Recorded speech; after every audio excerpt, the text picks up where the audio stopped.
Well, hello everybody. Hey, what I need to do with you today is I need to cover section 4-3 with you. Now, you missed a very tough lesson. It's kind of a long lesson. I got a feeling my video is going to take me about 40 minutes. It's a lesson where you got to be a good thinker. We're going to toss out a lot of material at you. The things that you'll need for the lesson today, you should have an orange note card. If you were not given that orange note card, we're still going to be okay, but remind me to give you one next time I see you. You should also have 2 class example sheets. You should have one that has class examples for the orange note card, and then you should have another sheet that says Lesson Master 4.3 class examples. And then, of course, you know there's always an assignment that we're going to have to work on. So be a good thinker today. I'm going to try to click right through the video, but there's a lot of material here. So one thing I need to show you is I need to show you what's called the Pythagorean identity. It stems from the Pythagorean theorem. So this is at the top left of your orange note card material. So hang with me on this. We know from day 1 that any point on the unit circle has coordinates of cosine theta, sine theta. That means my x value is cosine theta. It means my y value is sine theta. It means my radius is 1. Now, I'm going to apply the Pythagorean theorem to that, but I'm going to put it in terms of trig items. So if you look at how it's going to look, I'm going to have a squared plus b squared equals c squared. It doesn't matter which is your a and your b. Traditionally, sine comes first, so I'll list it sine. So I'm going to have sine squared theta plus cosine squared theta, and that's going to be equal to 1. That's called the Pythagorean identity. We will touch upon it today for a couple of problems, and then it really becomes a big part of our proofs in our upcoming sections. I'll show you how to use it here in a little bit. We use it just like the Pythagorean theorem. If you know 2 sides, we'll use it to get the 3rd side. Now, if you would, jump over to your other sheet that has this example now. It says the point 1, 0 is rotated about the origin such that cosine of theta equal 3/5. This is material from last class. Last class, though, everything set up as a 30, 60, 90 triangle or a 45, 45, 90. Today, that won't necessarily happen. But we're going to treat it the same, and I'm going to show you 2 ways to solve this. One using Pythagorean identity, the other using reference triangles. And then down the road, you pick which way you like best. So number 1 is going to look like this. We know that cosine of theta equal 3/5. It says, in what quadrants could the point lie? Well, I'm going to go with all students take calculus. If you're in Dinahan's class, she's going to have you think cosine is the x, where the x is positive. So I could be in quadrants number 1, because all trig functions are positive in quadrant 1, and quadrant 4. Because only the cosine is positive in that quadrant. Now, let's do what we did last time. I'm going to draw a reference triangle in each of them, and I'm going to fix it up to where cosine is 3/5. Cosine is the adjacent over the hypotenuse. In my other triangle, the adjacent over the hypotenuse. We have right angles there. I'm going to use the Pythagorean theorem to find the other side. So I'm going to go 3 squared plus b squared, or whatever you'd like to call that, equal 5 squared. I'm going to have b squared is 16, so b must be 4. So this side could be 4, this side could be 4, but let's clean the house, and that's going to be negative. Now, one way to answer this question now, look at your reference triangles, and let's go get what sine of theta would be. Sine is defined as the opposite over the hypotenuse. So looking at my triangle, I could get 4/5, or I could get negative 4/5. Another way to write that, positive or negative 4/5. There's one way to get the possible values of sine, by drawing reference triangles, filling them in with the Pythagorean theorem, and then going to work on it. I'm going to show you a second way, and then from here on out, you get to pick the way you like the best. I'm going to take our Pythagorean identity that says sine squared plus cosine squared equal 1, and I'm going to plug in 3/5 in place of cosine of theta. So it's going to look like this. I've got sine squared theta plus 3/5 squared equal 1. Now we're going to solve this. I'm going to have sine squared theta plus 9/25 equal 1. I'm going to subtract 9/25 from both sides and get 16/25. And then I'm going to square root both sides to get rid of that squared. So I've got sine theta equal the square root of 16/25. But remember, when you square root both sides, you get the positive negative values, so you get 4/5. So guys, we now have two ways to solve for the sine or cosine value, whatever we're given. I really don't care which way you do it, of course, as long as you get the correct answer. I've found over my years, students are traditionally a little more successful drawing the reference triangles. But I'll do number 2 just like that one. And then I'm really going to totally switch gears on you. So here's what my number 2 is going to look like. I'll do it both ways once again. The point 1, 0 is rotated about the origin such that the sine of theta equals 1/3. So once again, I'm going to think all students take calculus. For those of you who don't remember what that is, all trig functions are positive in the first quadrant, only the sine in the second quadrant, only the tangent in the third quadrant, only the cosine in the fourth quadrant. So in what quadrants could the point lie? Well, we could definitely be in quadrant 1 because all trig functions are positive there, and we could also be in quadrant number 2 because sine is also positive there. So if you'd like to use reference triangles, it's going to look like this. I'm going to have one triangle there, one triangle there. I'm going to fix it up to where the sine, which is the opposite over the hypotenuse, is 1/3.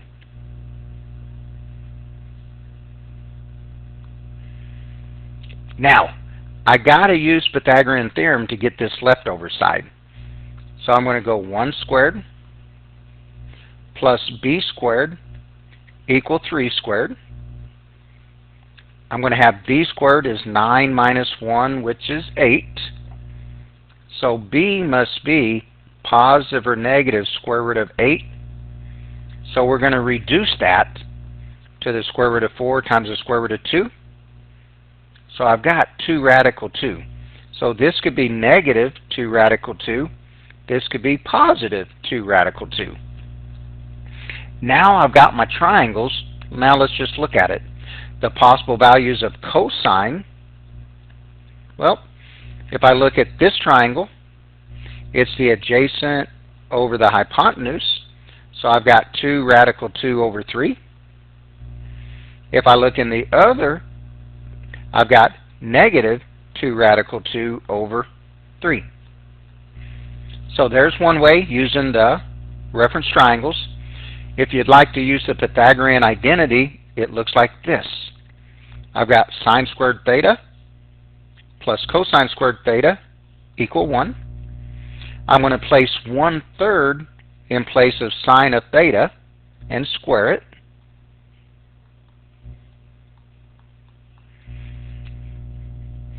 So I'm going to get 1/9 plus cosine squared theta equal 1. Now let's solve this. I've got cosine squared theta equal, you could type 1 minus 1/9 in your calculator. I'm going to think of this as 9/9 minus 8/9, minus 1/9, and get 8/9.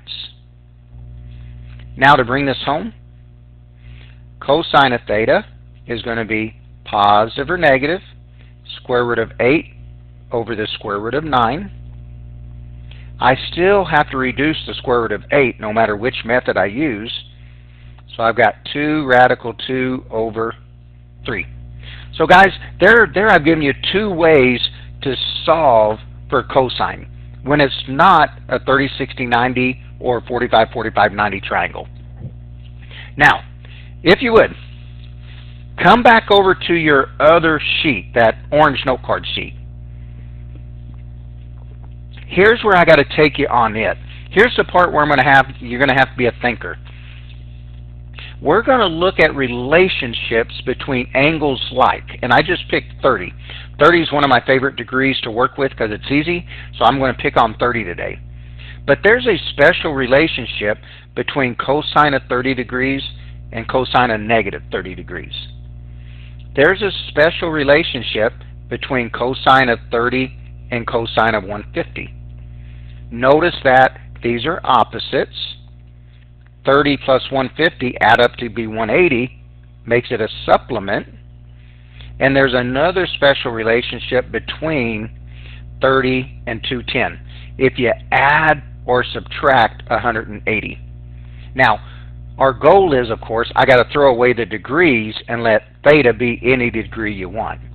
So once again, there's a special relationship between cosine of theta and cosine of the opposite of theta. They're opposites. There's a special relationship between cosine of theta and pi minus theta. They would add up to 180 degrees. And another special relationship there. Our goal, of course, is to get those. And I could take away cosine and put sine or tangent. So, while I got you a little confused, come over to the opposites theorem. Here's where I'd like to take you. If you would, that grid that I gave you there, label that as all students take calculus. And put some angle number in your head, just so you can kind of visualize this. Once again, I'm going to pick on 30 degrees. You can pick any angle between 0 and 90. But I just want to show you something. Let's say I draw a triangle right here with a 30-degree angle, which I'm just going to call theta. If I do the opposite of that, I'm going to have another triangle right there. Now, look at how, here comes the thinking part. Let's look at how the signs are going to say. Let's pick on the cosine first. In this quadrant, cosine is positive. When you look in this quadrant, cosine is also positive. Notice that the sign did not change. Here's one fact. Cosine of the opposite of theta is the same answer as cosine of theta. They're going to be the same. Now, let's think about sine. In quadrant number 1, the sign is negative. The sign is negative. Well, what is it in quadrant 4? Oh, I'm sorry. In quadrant 1, the sign is positive. What's the sign of the sign in quadrant 4? Well, notice it's negative. Notice that these are opposites. So sine of the opposite of theta is equal to the opposite of sine of theta. Because I've got the same triangle, the only thing that's going to change is the value of the positive or the negative. Now let's pick on tangent real fast. In quadrant 1, tangent is positive. What is tangent in quadrant 4? Well, in quadrant 4, tangent is negative. Notice that these are opposites of each other. So tangent of the opposite of theta is the opposite of the tangent of theta. Kind of confusing, isn't it? So where I need to try to get you, when we think about the opposites, I want you to think about an angle being in this one and this one. And then if you just look at all students take calculus, the cosine is going to remain the same. So cosine of negative theta and cosine of theta are the same. Notice that the sine and the tangent, the sign changed, so there's going to be a negative out front. Now, come over to the supplements theorem. I'd like for you to pick an angle again, so I'm going to have you visualize a 30-degree angle, just so you can see what's happening here. So let's pick on 30 degrees. So I would have a triangle right here. At this moment, the sine is positive, the cosine is positive, and the tangent's positive, because that's my all students. Now, supplements add up to be 180. So my other angle to be a supplement would be 150. So my other triangle is going to be right here. Think about your signs now. The sine is positive. That means the cosine is negative and the tangent's negative. What does that mean to you? Since the sine was positive in both of them, the sine of pi minus theta is going to be equal to the sine of theta. Those answers will be the same. I want you to notice that cosine was opposite and tangent was opposite. What's that mean for you? The cosine of pi minus theta is going to be the same as the opposite of cosine of theta. Tangent of pi minus theta is going to be the opposite of tangent of theta. The answers will be the same. You're going to see that here in just a minute on your other worksheet, but the values will change. Now, the half-turn theorem. It means we're going to add or subtract 180 degrees. I'm going to pick on add. So once again, guys, think about this. I'm going to pick on some angle, and I'm going to let it be 30. If I add 180 degrees to that, I'm going to be right here. So think about this. All students take calculus. In quadrant 1, the sine is positive, the cosine is positive, and the tangent's positive. Now let's look down here in quadrant 3. The sine is negative, the cosine is negative, the tangent is positive. Now, let's compare. Compare the sine here and the sine here. Notice that those are opposite. One's positive and one's negative. So when I pick on the sine of theta plus pi is going to yield me the opposite of the sine of theta. They're going to be opposites. Let's pick on cosine. Cosine is positive here, negative here. Once again, the sign changes. So this is going to be the opposite of cosine of theta.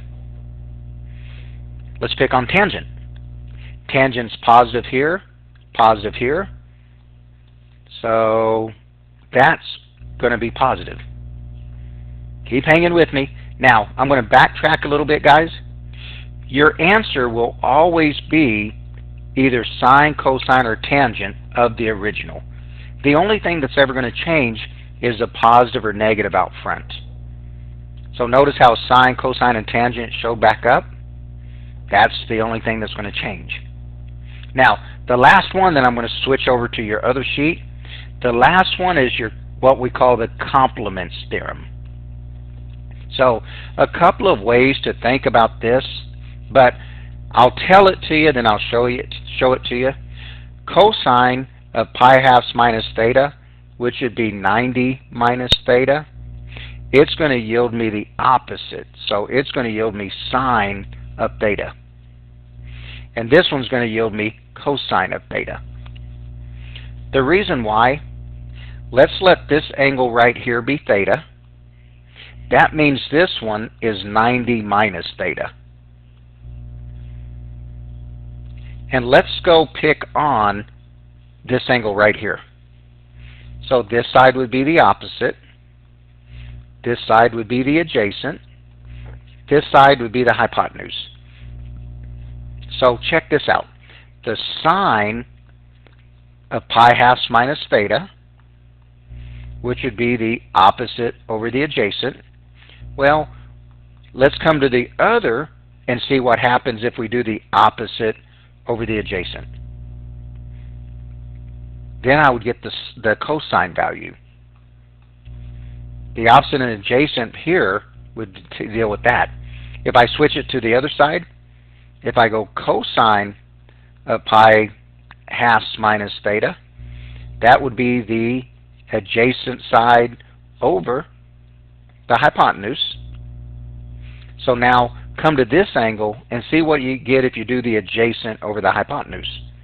You get the sine. Now, I know, because I've taught this many times, I know that first page is pretty confusing. Now, let's try to start putting it together. You can have that orange note card in front of you. There's good news and bad news about it. We're going to let you use it, but we're going to take it away from you at some point also. So be a thinker on this. So here goes. Here's your number 3. Given sine of theta equal 0.543, we're going to evaluate each of these. Now guys, I know each one of these answers is either going to be positive 5.3 or negative 5.3. We just have to figure out which one. So watch how I'm going to do this. Let's go all students take calculus again. And we're picking on the sine. So the sine of the sine. So if we do the opposites, we're going from here to here. The sine is positive here, but the sine is negative here. So what does that mean? The sine of negative theta is going to be the opposite of the sine of theta, which is going to be negative 0.543. I want to move these out of my way now. The sine of the sine was different in these two quadrants, so we're going to take it from positive to negative. Now, switch gears. You just got to decide what quadrants we're working with. Sine of pi minus theta. Here's how I figure out what I'm working with. Once again, I let theta be 30 degrees every time. So 30 degrees puts me in this quadrant. 180 minus theta puts me in that quadrant. The sine is positive in this quadrant. The sine is positive in this quadrant. So your value doesn't change. It's going to stay as 0.543 because this is equal to the sine value. Quit jumping. When I look at sine of pi plus theta, I'm going to compare this quadrant and this quadrant because I'm going to think 30 and 210. That's where my head's going, 30 and 210. Well, if I look at the sine of the sine's positive here, it's negative there. So it's going to be the opposite. So instead of being positive 0.543, it's now going to be negative 0.543. Now this one, whenever the 90 shows up, it's going to be equal to, if you're dealing with sine, it's going to be cosine. If it's cosine, it's going to be sine. So my answer on this, 0.543. So guys, this answer is going to show up every time. We just have to decide if it's positive or negative. So you look at the sign of the trig operation. Here goes my number 4. I'll slow down just a little bit. They're telling me cosine of theta equal negative 0.32. Once again, guys, I know that all of these answers is either going to be negative 0.32 or positive 0.32. Here's how we decide. Let's come over and do all students take calculus. If you really think about it before we even start, if you're in these two quadrants, the sine of the cosine are both positive. So if you're in these two quadrants, the answer is going to be whatever the original was. So let's think about this. Cosine of the opposite of theta, I would have a triangle there and a triangle there. Only think about the cosine for a second. In quadrant 1, the cosine is positive. In quadrant 4, the cosine is positive. That means this is my answer. Even though we got positives here, cosine of the opposite of theta is going to equal cosine of theta, which is going to be negative 0.32. When will this become positive? When my signs change. Now, here goes my next one. Cosine of pi minus theta. To decide which two quadrants you're dealing with, let's pick on a 30. 180 minus 30 is 150. So I'm picking in the first and second. In the first quadrant, cosine is positive. In the second quadrant, it's negative. So my answer is going to be the opposite. So my answer is going to be the opposite of cosine of theta, which is going to be positive 0.32. So notice how I said it. It's going to be the opposite of the original answer, which is positive that. Let's pick on part C. Once again, guys, I'm going to think 30 degrees. 180 plus 30 is going to put me down here. In this quadrant, cosine is positive. In this quadrant, the cosine is negative. Notice that the signs are different. So this is going to be the opposite of cosine of theta, which is going to be 0.32.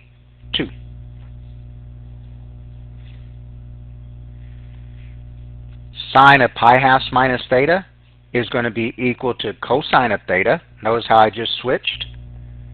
And what is cosine of theta? Negative 0.32.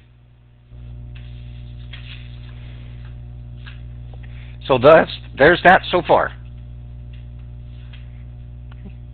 Here goes my number 5. Going to be the same thing. I'm going to tell you tangent of theta is 7/11. So one thing I know, guys, every one of these answers will either be 7/11 or negative 7/11. To think about number 5, think about this. There's theta. Guess what angle I picked on? 30. Now let's draw a triangle in the bottom. Now let's pick on tangent. Tangent is positive here, and it's negative there. So that means tangent of the opposite of theta is equal to the opposite of tangent theta. So instead of positive 7/11, I got negative 7/11. Just because my sign changed. Guys, I'm just writing this part, just hoping that it kind of drills it in your head. On B, tangent of pi minus theta, here's how I decide which quadrant I'm working in. There's my 30. 180 minus 30 puts me there. In this quadrant, tangent is positive. In this quadrant, tangent is negative because it goes all students. So tangent of pi minus theta is going to be the opposite of tangent of theta, which is going to be negative 7/11.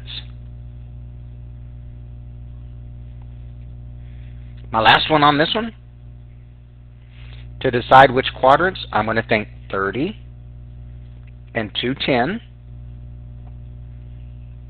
All students take calculus.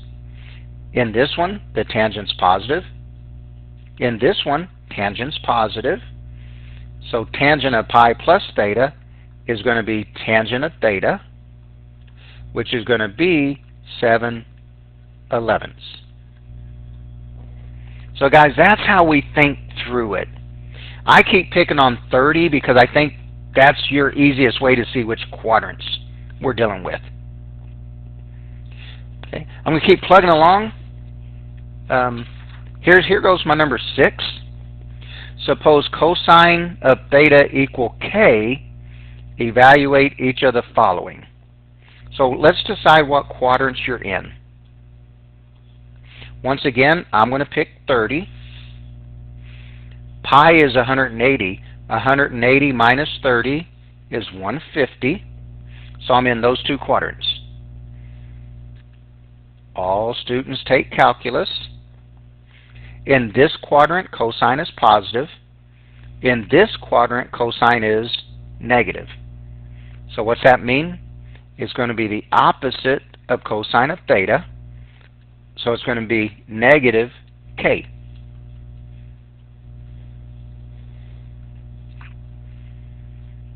Sine of pi halves minus theta, that's going to be equal to cosine of theta.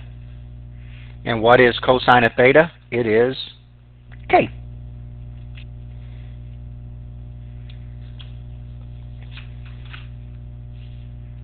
Okay, I think let me do I'm going to skip number 7 and I'm going to jump to number 8 because number 8's a heck of a lot longer and I'd like to get my video around 40 minutes or less if I can. So guys, man, notice there's a lot there. Notice there's a lot there. So here goes. It says if sine of theta equal 2/7 and theta is between 0 and pi halves, that tells you that we are in quadrant number 1. Evaluate each of the following. So here's what I'm going to do. Right here, I'm going to draw a reference triangle in quadrant number 1. I'm going to fix it up to where sine is 2/7. So the opposite over the hypotenuse is 2/7. We've got to go find the rest of it. So this side will be b squared plus 2 squared equals 7 squared, Pythagorean theorem. B squared plus 4 equals 49. B squared equals 45. Square root that and get square root of 45, which reduces to square root of 9 and square root of 5. So this side must be 3 radical 5.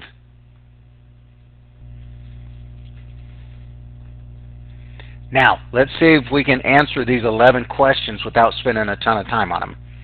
So here goes. Cosine of theta then is 3 radical 5 over 7. Now guys, rest of these answers going down. Rest of these answers going down will either be 3 radical 5 over 7 or negative 3 radical 5 over 7. So here goes. To decide, this is going to be my cosine. Cosine of negative theta, I would be in quadrant 1 and quadrant 4. Cosine is positive here. Cosine is positive here. These signs are the same, so your answer doesn't change. So 3 radical 5 over 7. Now, let's pick on the next one. To decide what quadrant you're in, I'm definitely in there. There's my 30. 180 minus 30 is 150. Notice that the cosine is positive here, but it's negative here. The signs are opposite, so my answer is the opposite. So negative 3 radical 5 over 7.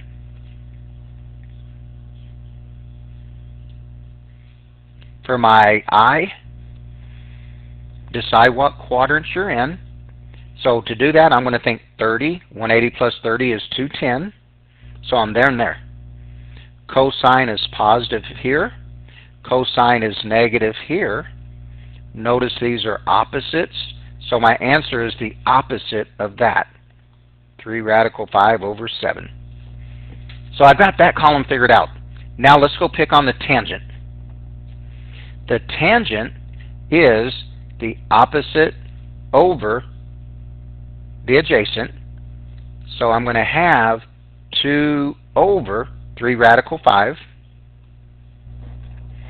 We can't leave it like that, of course, because of that radical 5 in the denominator.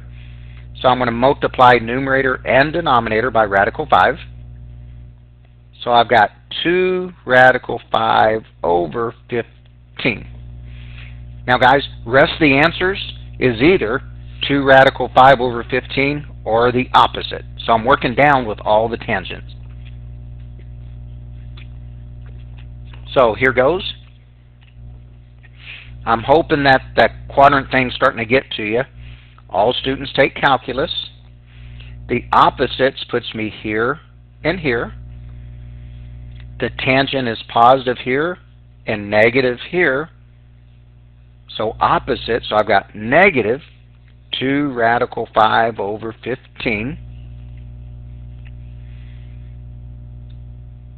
Here goes my G. To decide what quadrant I'm in, I pick 30, 180 minus 30, so I'm there and there. The tangent's positive here, negative here, so I'm going to switch. So instead of being positive, it's going to become negative 2 radical 5 over 15. Tangent of pi plus theta, let's think 30 and 210.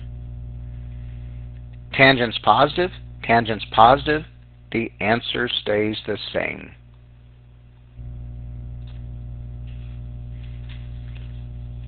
And here goes my E. My sine value is 2/7.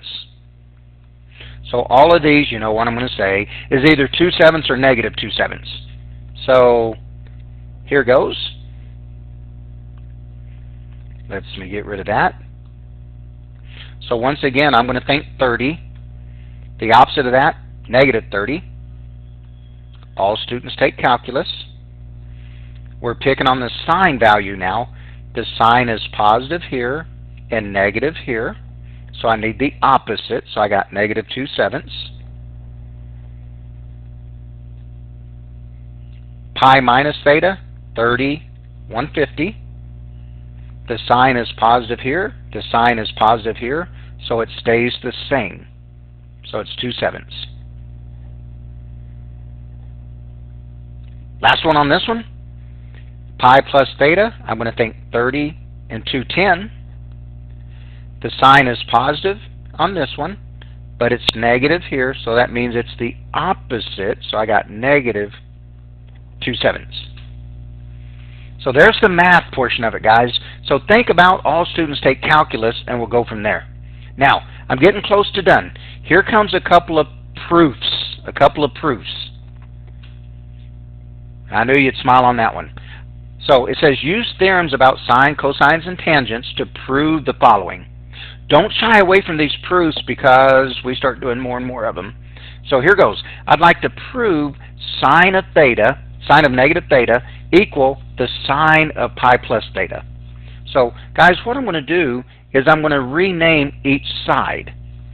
So I'm going to say sine of negative theta equal. Now you can look at your note card and see what that says. I'm still going to do this. If I'm doing sine and the opposite, the sine is positive here and negative here.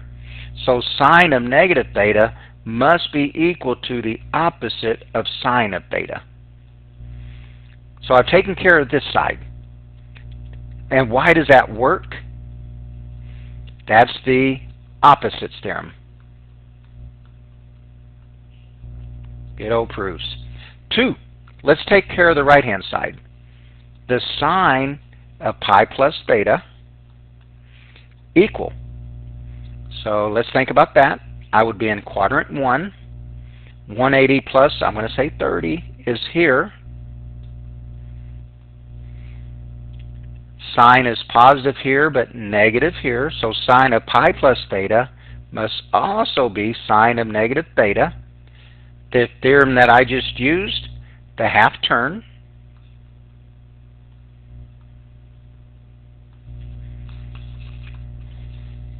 Now, notice this. Since these are the same, I have the power to say this then. Therefore, sine of negative theta equal sine of pi plus theta. And the reason I get to say that, the transitive property of equality. If A equal B and B equal C, then C equal D. Now, I said that's totally wrong. If A equal B and B equal C, then I can conclude that A equal C. And then one more, and then we've got it whipped, guys. Nice job hanging with me. So step number 1, I need to rename tangent of pi minus theta. You can look at your orange note card since I've kind of beat you up now. I'm going to do this. I'm thinking here. Pi is 180 minus 30 would put me there.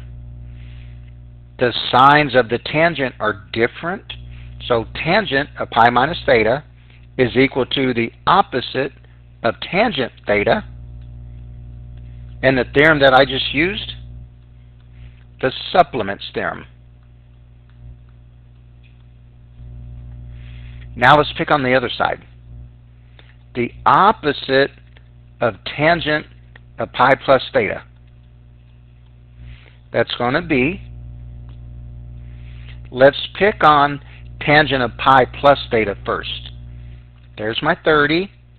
180 plus 30 is 210. Tangent is positive here. Tangent is positive here. So it's going to be equal to tangent theta. But there's a negative out front, so I need to carry that over. Which is good news for us, because now these match up. And what did I just use there was the half-turn theorem. Now, I now have the power to say the tangent of pi minus theta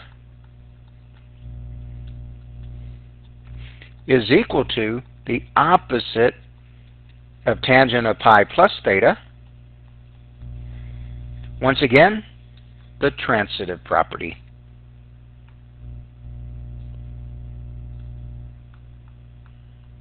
Of equality. So guys, a pretty tough little lesson there.